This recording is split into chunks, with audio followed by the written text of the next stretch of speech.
Hi, folks. Well, this appears to be some sort of a refrain. That is to say, no sooner had the lecture started than I say, hi, folks. Odd or bizarre as it may sound, though, to start a lecture with a list of questions. What differences are there between restoration poetry and romantic poetry, for example? What differences are there between the restoration concept of the poet, the role he plays, and the role of the reader? Are they similar to what we are going to talk about as far as Romanticism is concerned? How has Romanticism in England resonated in the Arab world? Do we have Romanticism as such? And so on and so forth. In other words, these ideas or these topics are fully encapsulated in what came to be called the Romantic Manifesto, or Wordsworth's preface to the lyrical ballads. Before we start,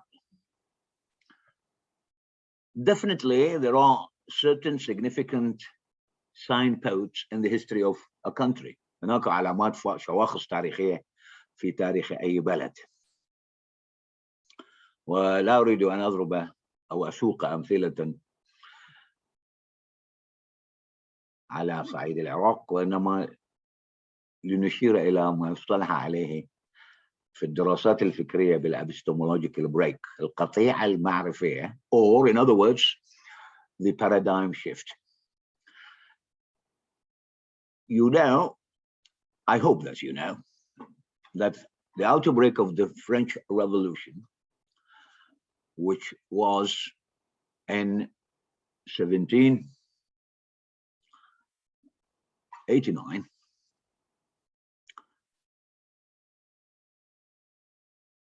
there is some sort of a big difference between what used to be and what came later on. And this difference could be summed up really as the difference between Cartesian philosophy, Philosophe Descartes, and the Kantian philosophy as such. So let us look at these ideas. Well, French Revolution, along with which goes some extreme social upheavals and prominent changes in the philosophical thought. And this is what I've already referred to as the difference between the Cartesian, and this is the necessity of philosophy in this regard. If we have no idea whatsoever as to the difference between Cartesian philosophy and the Kantian philosophy, we cannot understand, as we are required to do, the differences between the Restoration in Europe or England in particular and Romanticism. It is purely or correspondingly as the difference between the mirror and the lamp, a title of a book which was published in 1954 by the famous and prominent American critic by the name of A.M.H. Abrams. I don't like to go in detail because this is not the proper area or the room that we have to have some ideas on, but just only a passing reference, a cursory reference to what we are dealing with. So with the outbreak of the French Revolution, on the intellectual level, there is some sort of paradigm shift. Interestingly enough, this term goes in its significance to the American theorist in physics by the name of Thomas Kuhn, who has already published a book under the title Structure of Scientific Revolutions. It is to his own credit who set this term in the lexical and the conceptual circulation, you see, paradigm shift. During this time, a paradigmatic shift occurred in how people view the world. That's to say, with the coming of Romanticism and the incursion or the onslaught of Kantian philosophy, people who started looking at the world from a different angle or through a different lens. Whereas the 18th century valued order and reason, the emerging 19th century worldview emphasized intuition as a proper guide to truth. So now the contrast is set clear and explicit. On the level of the worldview, these two periods in the history of Europe are drastically or tremendously different as far as the intellectual background, the worldview. And the worldview, as we have already referred to, is a literal translation of a German word, which is Weltschauung. Its plural is Weltschauungen. These are the worldview is basically the presuppositions we cherish, we entertain as what constitutes the world around us. This is the easiest and I would say the simplest implication of the worldview. To go on further, we have to work out some sort of a contrast between world picture and worldview, and they are tremendously different. By the way, there is a book under the title The Elizabethan World Picture by Taylor. But this is definitely different from the worldview, which has been initiated in the German philosophy and transferred, you see, from one place to another. Beginning with George Lukács, through Karl Mannheim, the famous German philosopher, and until it arrives, you see, in France and developed and applied in the study of the novel, particularly at the hands of Lucien Goldman, who is famous for the development of what came to be called later on genetic structuralism. I don't like to overburden you with these terms, but I'm speaking for those who are interested, and I hope, or I have got faith, that there are some students who will further on the line of their research in the future, not now. Apart from the idea that, you know, the Restoration Age is usually labeled as the age of reason, while Orwellist, the 19th century, is guided by the intuition. I expect that you have already come across the term intuition through your own study or introduction to linguistics, because, you know, without the linguistic intuition, we cannot tell the difference between what is right and what is wrong as far as the structure of sentences and so on and so forth. So is the case true. We cannot analyze or find our way into a text unless, on the level of analysis, unless we have what is called the stylistic intuition. What are the features that are prominent, or what are the literary aspects or stylistic aspects that have been foregrounded, to use Mikorovsky's term. Yes.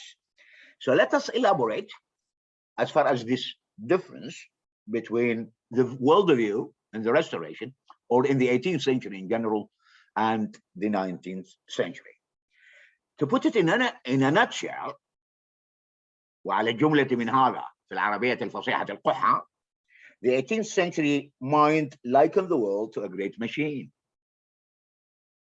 So the world has been associated with a machine. That is to say, it can be divided, dissected, or fragmented in its own constituting parts. And after all, looking upon the world as though it were a machine, that is to say, it is a mechanistic view of the world. آلي, فهم آلي أو رؤية آلية للعالم. Different as it is from what is called the organic or the organistic. So if the world is perceived as a machine in the 18th century, the very world is looked upon differently with the coming of the 19th century, whereby the world has been looked upon as though it were a living organism. Biologically speaking, I suppose that you have already been familiarized, or you are already familiar with the characteristics of the living organism. The living organism. One of these is that, you know, the relationships among parts are interdependent. يعني أن العلاقة ما بين الأجزاء علاقتك أفولية. It cannot be separated. Each one depends on the other. Each one in its significance hinges on the significance of other points. Again, the growth is from within. The growth from within. يعني النمو يتم من الداخل، وهذا قلنا التفريق ما بين النمو والورم. Moreover, we assimilate in order to sustain our life and to survive. We assimilate so many things. We eat so many things, but later on it changes into the very fabric out of which human bodies are made of. يعني احنا نتناول الكثير من الاشياء بالحياه اليوميه من اجل ان نواصل العيش، لكنها كلها تتحول الى ما يصطلح عليه بهيموجلوبين الدم. So is the case again. True, the poet looks, sees, reads, and so on and so forth, but later on they are assimilated and digested and changed or cast into the very constituents of what makes a poem up into a poem.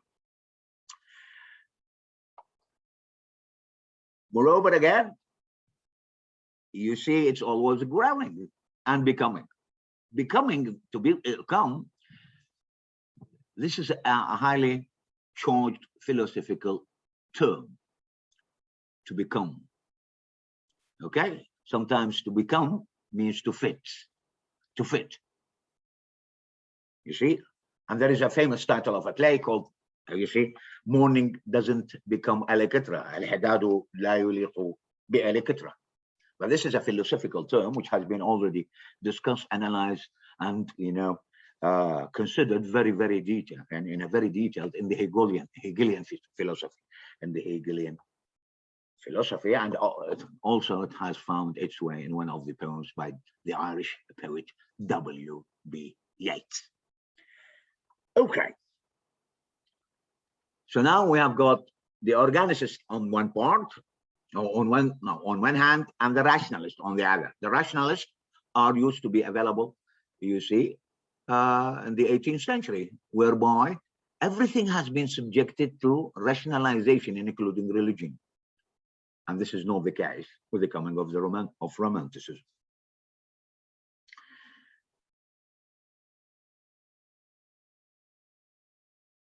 Apart from this,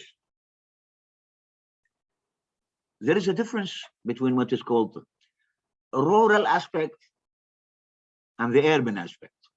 يعني الجانب الريفي والجانب المديني.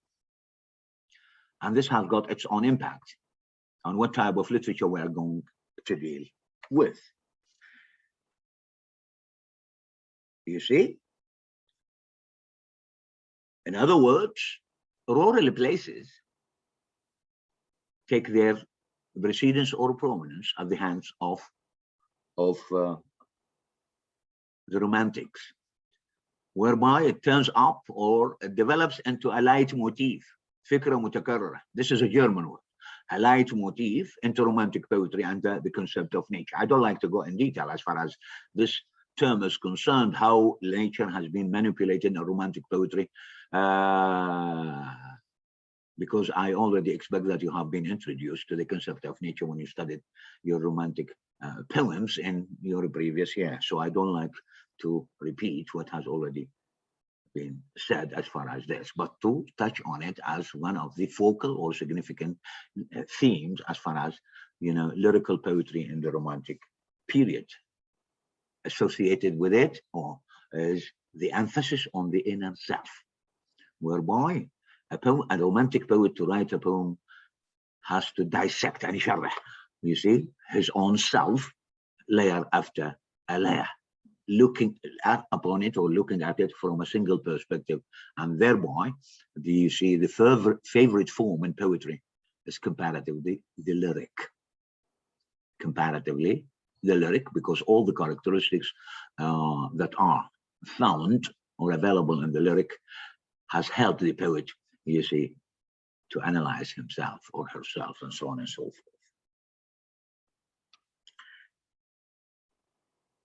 And these ideas, you see, the 19th century thinker believed that the truth could be attained by tapping into the core of our humanity or our transcendental natures.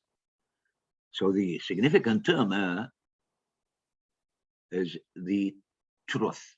Keats has conclusively concluded one of his poems, Truth is a Beauty and the Beauty is a Truth, whereby you see he has already juxtaposed, يعني وضع الحقيقة والجمال أحدهما بجوار الآخر.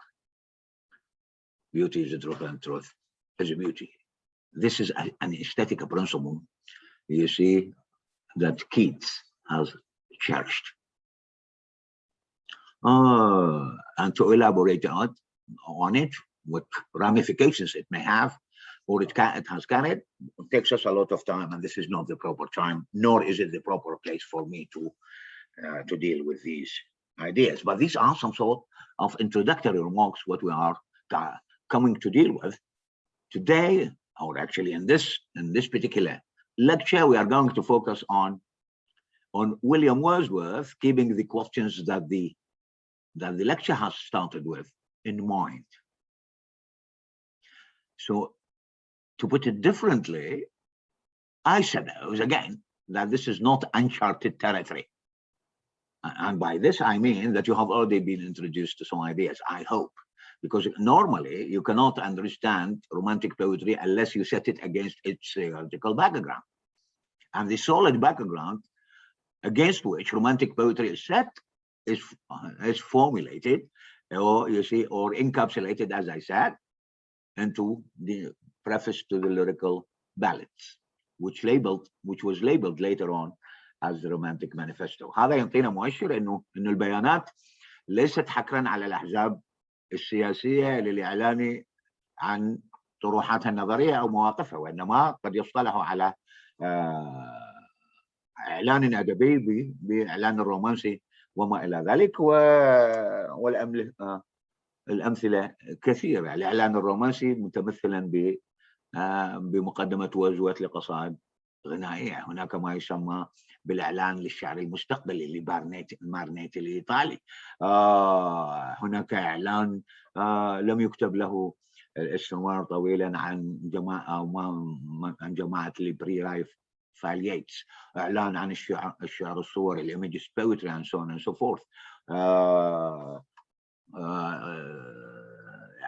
البيان السريالي لاندري بريتن فور اكزامبل في فرنسا بال 1947 48. احنا في العراق يعني عندنا مجموعه من البيانات، يعني اعلان او بيان شهر 69 اللي نشر في مجله الكلمه وانطوى على المبادئ التي يعني يتبناها ما عرفوا بالشعراء الستين، يعني طهمازي، فوزي كريم، سامي مهدي وما الى ذلك. قسم منهم يعني رفعوا او تبنوا هذه المبادئ ووقعوا على البيان. يعني بيان شعراء الثمانينيين يعني وما الى شعراء الثمانينيين ايضا. وهذه تحولات للمتابع سواء يعني للشعر الانجليزي او الشعر العالمي عموما او الشعر في العراق، يجد انها تحولات. وكلمه تحول او مفهوم التحول لابد ان يرصد بدقه، لانه هناك ترانزيشن، انتقال، اكو شيفت، تحول، يعني انتقال وتحول. We have to keep in mind the differences that are supposed to be available among, you see, transition, shift, and change. ولكل مجموعة يعني هذا البيانات أحدهما يعني شاعر من الشعراء قد يبادر ويستأنس برأي الآخرين الذين يشاركه نفس الرؤية أو المزاج، ويتفقوا على مجموعة من المبادئ تكتب ويتم الإعلان عنها وتكون خارطة الطريق ليس فقط للشعراء وإنما للذين يقرؤونهم في ضوء البيان. ولكن ما تنطوي عليه اللغة من مكر ودهاء قد لا يكون على التقابل أو مقابلا لما تم طرحه على صعيد النثر، لأن اللغة ليست فقط زئبقية وإنما قد تتواطئ، تعلن خلاف ما تخفي وتخفي خلاف ما تعلن. And I don't like to go in detail as far as the features of language and so on and so forth. So, the outer product of the collaboration between Samuel Taylor Coleridge and William Wordsworth, we have arrived at a point where we are dealing with what is called the Romantic Manifesto or the preface to the lyrical ballads. The significant point to start with is that what is poetry according to Wordsworth? What subject matter does it proffer, and so on and so forth, we are going to deal with as far as this.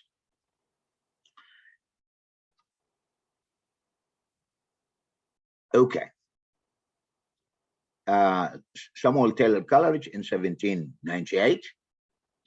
Wordsworth and Coleridge published lyrical ballads, a collection of poems that heralded, anticipated, or worked as a precursor, أومأت, بشرت, the beginning of the British Romanticism. What does this tell us? British Romanticism. يعني أن الرومانسية رومانسيات. هناك رومانسية بريطانية، وهناك رومانسية فرنسية، وهناك رومانسية ألمانية، وهناك رومانسية عربية. هذا يعني أن الرومانسية تلونت بتلاوين المكان الذي حلت فيه. يعني هناك فرق كبير جدا بين رومانسية مدام دي ستيل الفرنسية والرومانسية العربية. للمتابعين للشعر العربي، هناك مجموعة من الشعراء العرب ممن وقعوا تحت تأثير كولريدج وورdsworth وسموا بجماعة الديوان، يعني العقاد والمازني وما إلى ذلك. وهناك جماعة أبولو وقدموا لنا نتاجات نفخر بها، لكنها ذات صبغة وإيهاب عربي. It has got, you see, it has been informed actually by the ideas of both Wordsworth and Coleridge, yet it has got its own differences because, you know, the disposition, يعني المزاج, the inclination, الميل, the disposition and the inclination of the Arabs are radically different from those of the British. That's why you see it has the Romanticism in England has been labeled as a British Romanticism to categorize it differently and to set it apart from other types of Romanticism.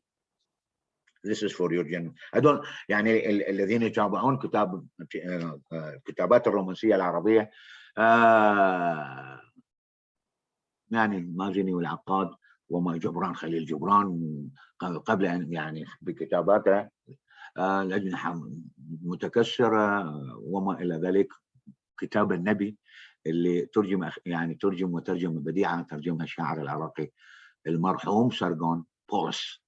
والذين لا يعرفون سرغون بولس عليهم مراجعة يعني ما كتب عن سرغون بولس. يعني مثلا هناك كتاب الشعرية المفقودة ودراسة عن سرغون بولس، وليس فقط شاعرا وإنما بدأ قاصا ثم تحول إلى مترجم وله إسهامة كبيرة في الشعر الستيني في العراق.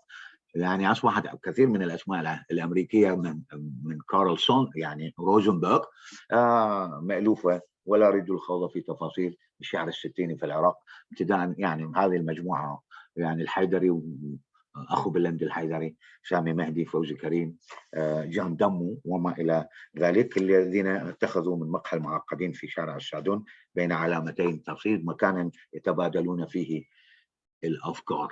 وللوقوف على هذا بشكل عجالة يعني تخافت الستينين لفوزي كريم، الموجة الصاخبة لسامي مهدي، إضافة إلى ما كتبته فاطمة المحسن في كتابها تمثلات الحداثة في العراق. تمثلات الحداثة في العراق. For those who are interested in Iraqi poetry، يعني احنا عندما نعرف الشعر الإنجليزي نعتز بشعرنا أكثر، لأننا سنقرأ شعرنا عبر عدسة أخرى، وهذه جدوى التعرف على الآداب الأخرى والقراءة بلغة أخرى. أوكي؟ يعني حين تسافر إلى بلد آخر بطبيعة الحال يعني تعيد النظر في كثير من الأمور التي عايشتها وألفتها، وهذه ما يقودنا بالحديث عن فضائل النفي اللي يطرحها أدوارد سعيد في مقالته المشهورة تأملات في المنفى بالإفادة من توماس أدورن الألماني. So, in an explanatory preface, Wordsworth espouses, hold up, you see, adopted, to espouse a new vision of poetry and the beginnings of a radical change in literary theory. يعني هناك رؤية بالألف الممدودة بالعربية تختلف عن الرؤية بالتاء المربوطة. الرؤية to see through your mind's eye تختلف عن الرؤية بالتاء المربوطة التي هي يعني أن تنظر إلى الأشياء عبر العين. وهنا يكمن الفرق ما بين الرؤية والرؤية. هناك رؤية، ولذلك هناك مجموعة من الشعراء من امتلكوا رؤية، they are visionaries، أصحاب رؤية. وهذه بطبيعة الحال تجمعهم ما بين الثوري والمتصوف والشاعر اللي يسموه كليرفويون بالفرنسية، يعني صاحب رؤية. يأتي في مقدمة منهم مثلا وورdsworth، ويليام بليك، وما إلى ذلك من الشعراء الذين امتلكوا رؤية. ولا أريد الخوض في موضوع هذا. في الأقل عليك أن تفرق ما بين الرؤيا. قال يا أبتي لا تقصص رؤياك على أخوتك كي لا يكيدوا كيدا. So now it becomes quite explicit as to the difference between vision and view, vision and view, sight and insight. وهناك للمتابعين أو المهتمين بالدين المسيحي وخاصة في الإنجيل، هناك you see the vision of John the Baptist، رؤيا يوحنا المعمدان.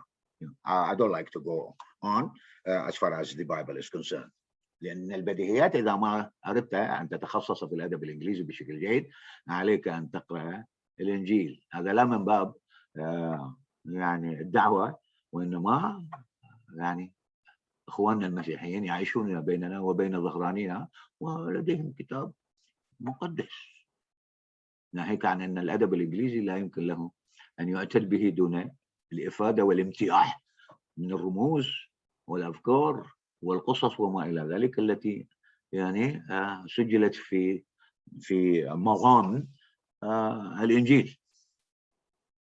I don't like to go in detail because, again, I repeat, this is not the place.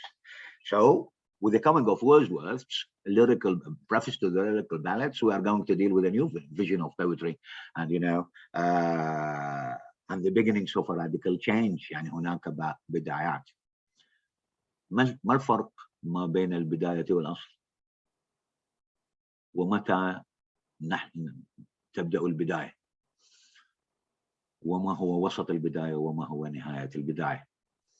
وما إلى ذلك من الأفكار بخصوص هذا المفهوم beginning. My end is my beginning. Prof لإليوت. A sense of an ending. الإحساس بالنهاية. رواية كتاب عن الرواية and so on and so forth. لكن يأتي في المقدمة at the top of which comes the problematization of beginning at the hands of Edward William Said. يعني هناك من الذين يهتمون بمفهوم البداية وما تنطوي عليه البداية من أبعاد فلسفية ومفاهيمية أو فكرية، فلا بد لهم من الرجوع إلى الفصل الخاص بالبدايات اللي كتبه المفكر العربي الأمريكي أدوارد سعيد في كتابه Beginnings Intention and Method، بدايات، المقصد والطريقة. وهذا من الفصول المهمة للوقوف على مفهوم البداية. أين تبدأ الرواية؟ Does it begin with the first chapter? Does it begin with the first sentence? Does it begin with the first action or event? And these are some of the questions that we have to be very much aware of as far as our reading into and of novels. So, right.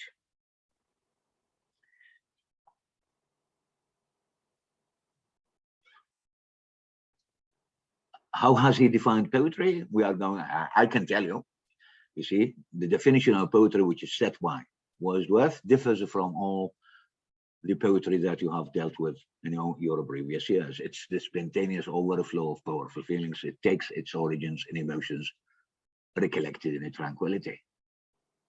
So,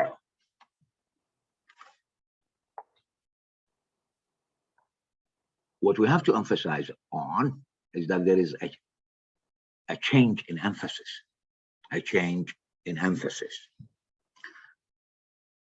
Wordsworth has peopled his poems with common men and women, and he also emphasized on the essential passions of the heart. That is to say, Wordsworth emphasizes a great on the emotional aspect of poetry. By the way, this emotionalism, which has been advocated in Wordsworth's poetry, turned out to be a subject of critique at the hands of T.S. Eliot. يعني هذا البعد العاطفي في الشعر الوورdsworth أو الشعر الرومانسي عموما قد هوجم هجوما كاسحا على يد الشاعر الإنجليزي T.S. Eliot في مقالة بعنوان Tradition and the Individual Talent، التراث والموهبة الفردية.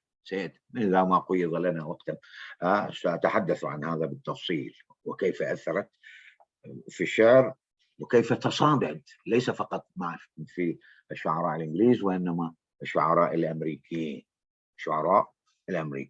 وما إلى ذلك، اللي بعدين في بداية القرن يعني أواخر العقد الثاني بدأنا نسمع بما يسمى بالإيميجز بويتري، الشعر الصوري أو شعر الصورة وما إلى ذلك، اللي كتبته إيمي لويل أزرا باوند وكارلوس ويليام كارلوس وما إلى ذلك من الشعراء.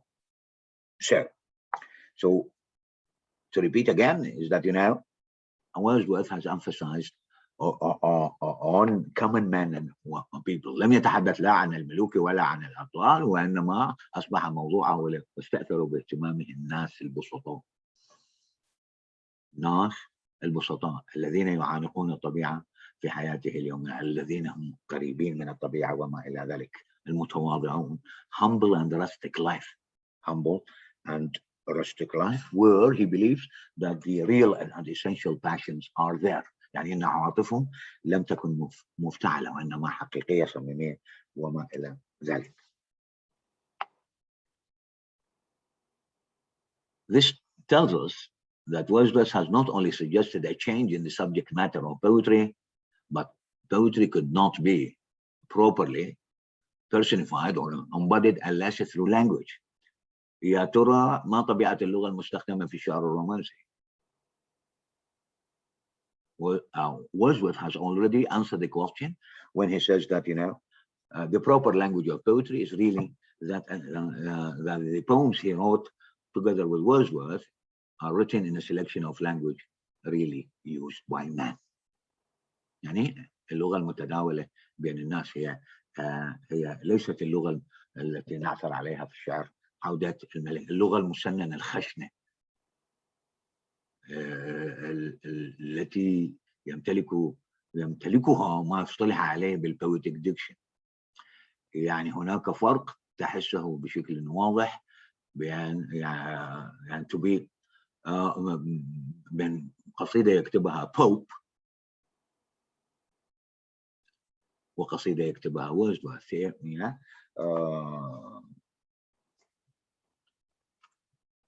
You see, and there are so many examples. To err is human, to forgive is divine. A bird in hand is better than 10 on the bush. And you see, fools rush when angels fear to tread. This poem, which has been shaped by the use of the heroic couplet or the mock heroic, different from Wordsworth when he, you see, wrote on what is called the solitary reaper. Behold her singled in the field, young and highland lass, she cuts and bends the grass. Stop here or gently pass, the vale is overflowing with a sound. If you are aware of the difference between the two varieties of language, to speak linguistically, two registers, two poetic registers, you can recognize the difference between Pope on one hand and Wordsworth on the other.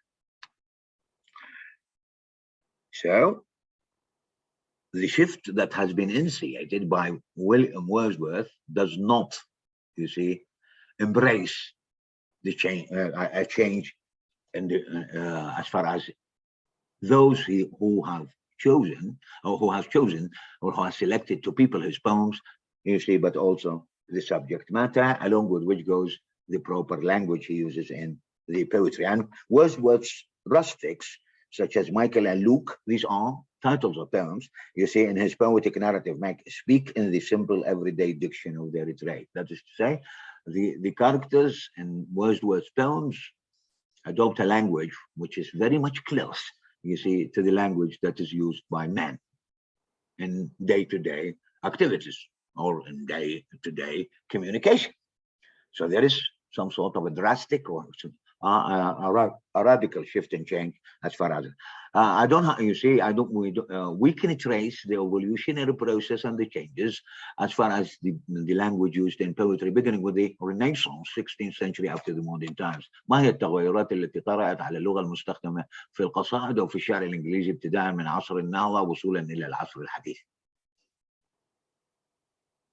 وهذا موضوع جدير بأن يؤخذ بنظر الاعتبار وجدير أيضا بالتأمل،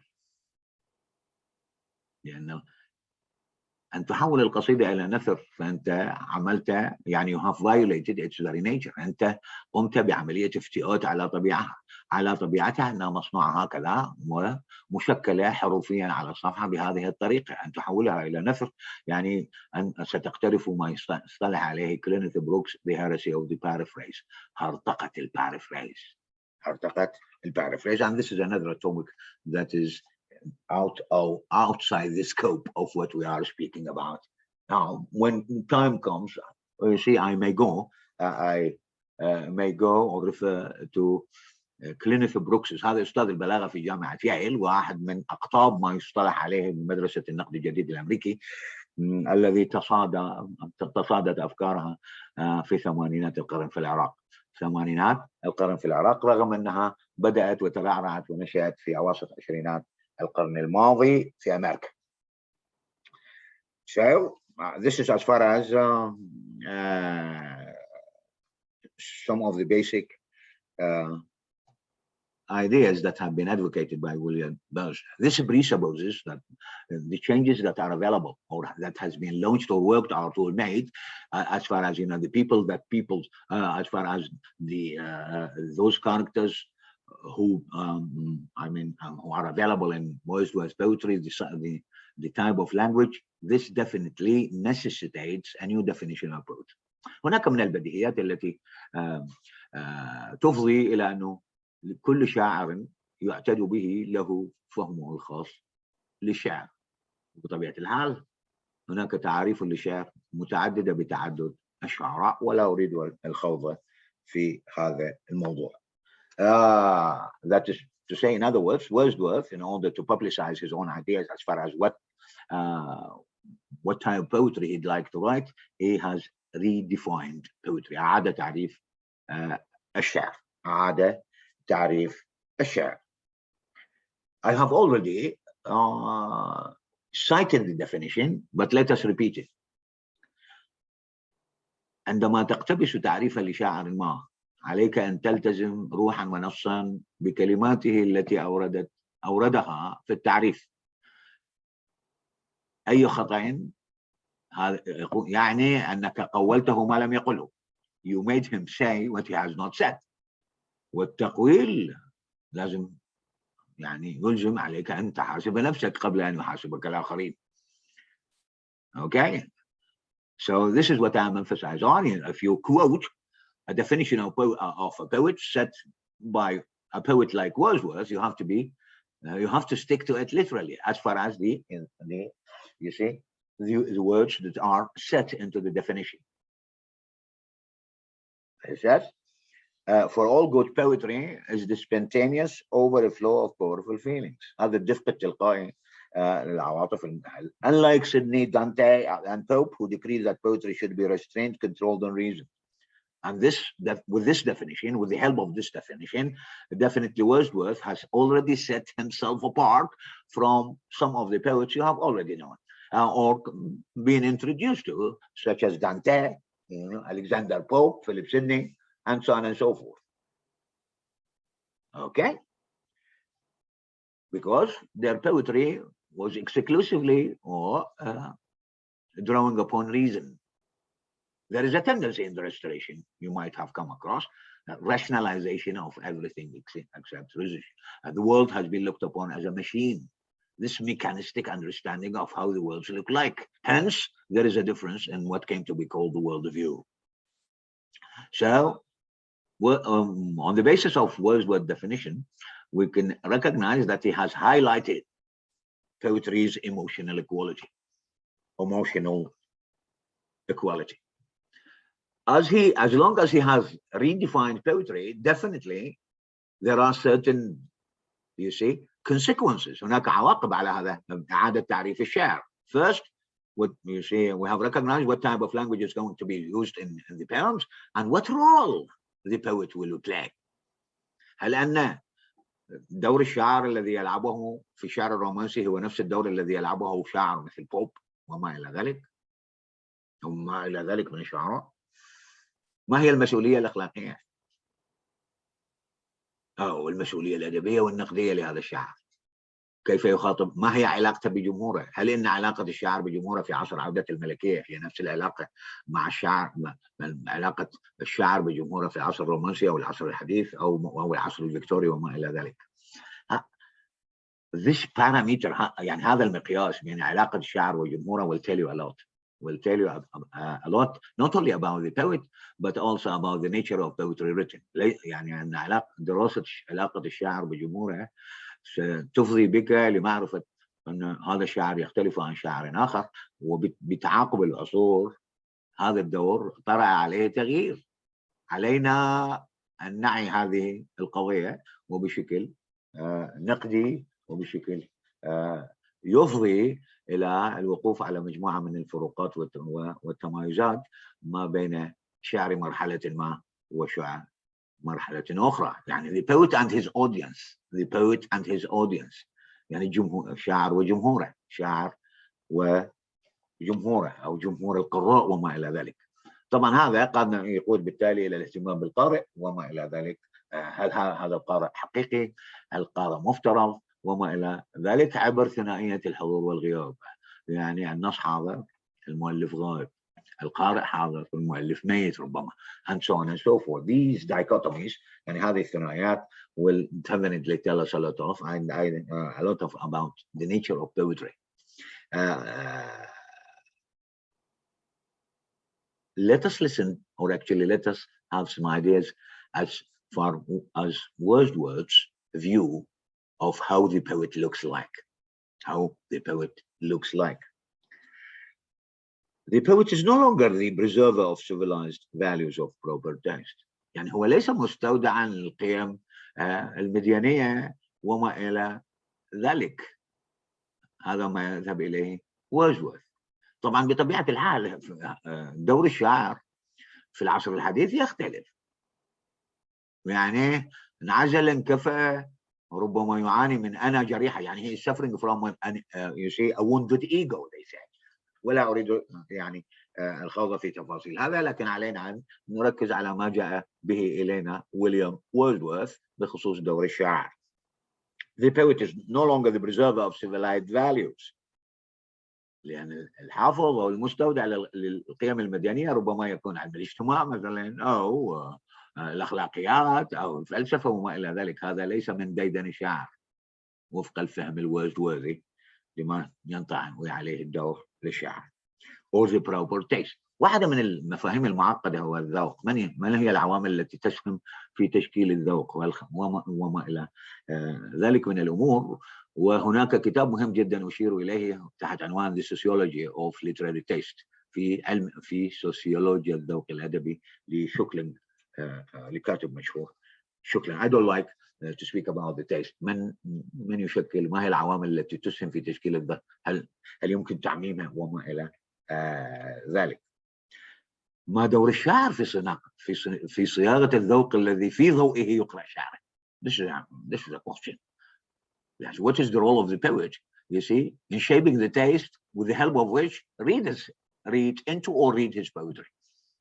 هذه مسألة مهمة جدا. يعني بتربية يعني شاعر مثل إليوت شاعر نخبوي، هل تتوقعون منه أن يكتب شعرا سهلا في متناول كل الناس؟ لا.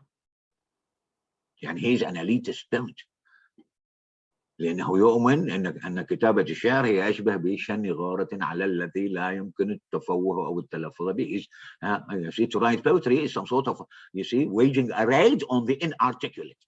فمن هذا البيت ممكن أن تستدل على طبيعة الشعر الذي يكتبه شاعر مثل إليوت وشعر إليوت. Okay, a raid on the inarticulate.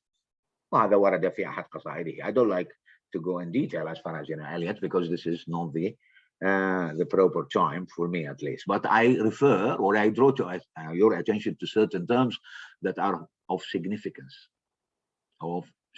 في أي ميدان علمي معين لابد لك أن تكون على اطلاع أو ملما بالمفردات أو بالمفاهيم التي تتواتر في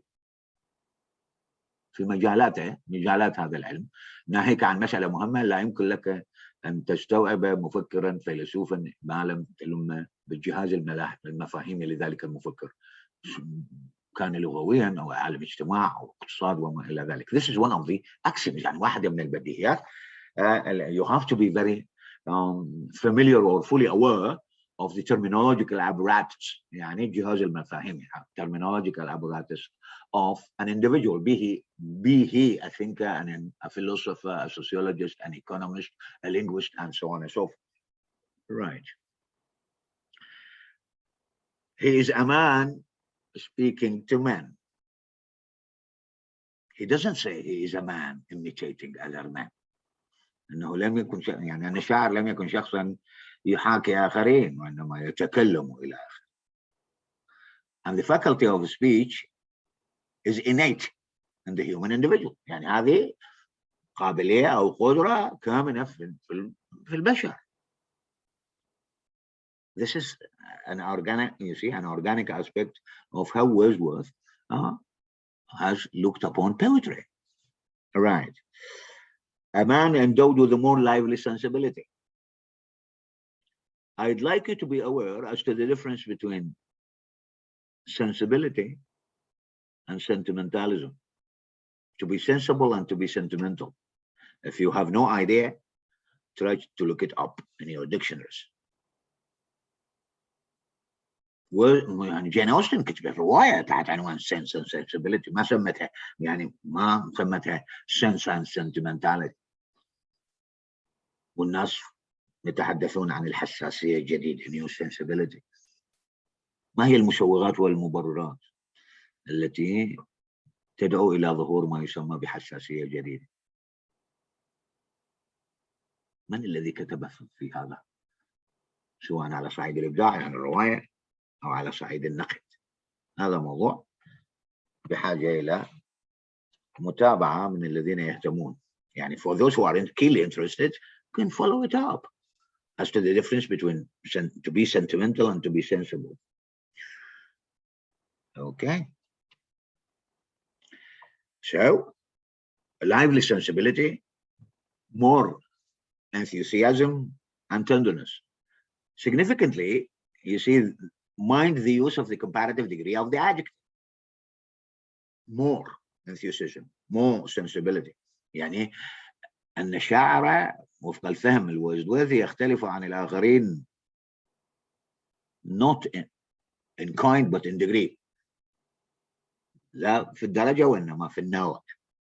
أن يكون شاعرا يختلف عن الآخرين على صعيد الإحساس، على صعيد الحماس، وعلى صعيد القدرات والقدرات الأخرى. Right.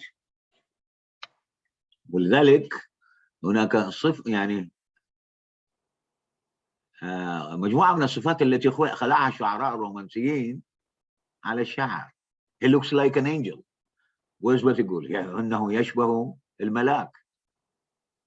And he lives on a milky dew ويعيش على الندى. يعني beware his flashing eyes and flowing hair. عيونه الملتمعة وشعره المتطاير أشبه بالملاك. شيلي يقول poet يعني يقول poets are the unacknowledged legislators of the world. إن الشعراء هم المشرعون غير المعترف فيه في العالم. Wordsworth is of the idea that the poet has got more sensibility more tenderness، أكثر رقة، أكثر حساسية، أكثر حماس وما إلى ذلك من الصفات التي يعني الجيدة التي خلعها على الشاعر.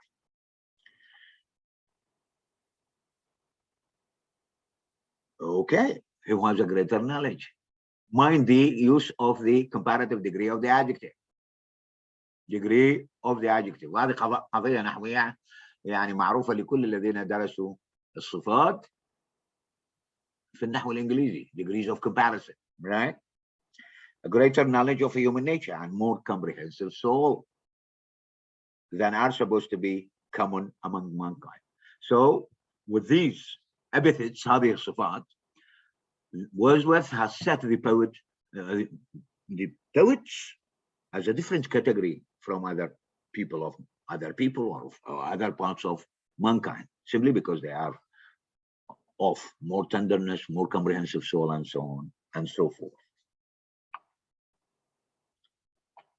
In this particular process of writing or composing poetry, definitely there should be something that stands up or stands out. It's not reason,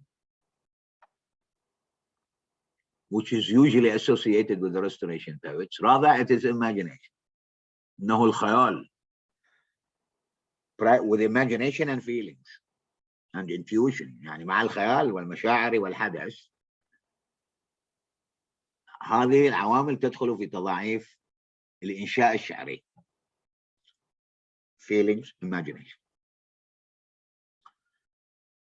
أريد أن أشير أنه من أفضل الذين كتبوا عن الخيال على صعيد النقد هو الشاعر والفيلسوف الإنجليزي سامويل تايلور كولريدج في كتابه بايوغرافيا ليتراريا، يعني سيرة أدبية، الذي عد من قبل أحد النقاد الأمريكان من هذا الكتاب يمكن وصفه بأنه إنجيل النقد الأدبي الإنجليزي لما أتعاه. يا ترى how many of you have got access to this book؟ وتحديدا الفصل 14 منه chapter 14. فبطبيعة الحال لو راجعت الكتاب ستتوافر على الفرق ما بين imagination and fancy، أنواع الخيال الأولي والخيال الثانوي، ما الفرق ما بين الشعر كشعر والقصيدة، هل أن تعداد الشهور في قصيدة ما ترقى لأن تكون شعرا، أم أن هناك ثمة شيء آخر لا بد من تلمسه وبحساسية عالية للوقوف على طبيعة هذا الشعر، وما هي الشحنة الشعرية التي تجعل من هذه القصيدة خلافا لما يكتب على ويسمى النظم versification نظم وما إلى ذلك. هذه أبواب فتحها على مصراعيها يعني مصاريح الشاعر والناقد الإنجليزي سامويل تايلور كولريدج.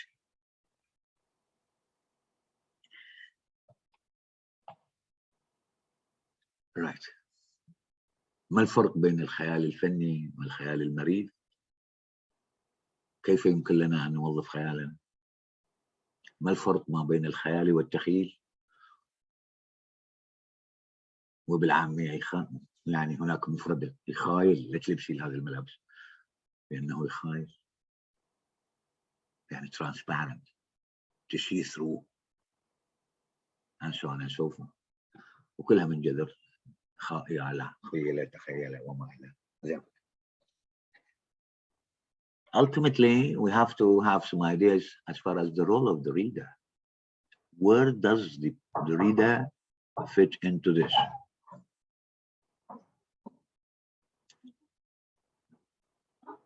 عندي محاضرة.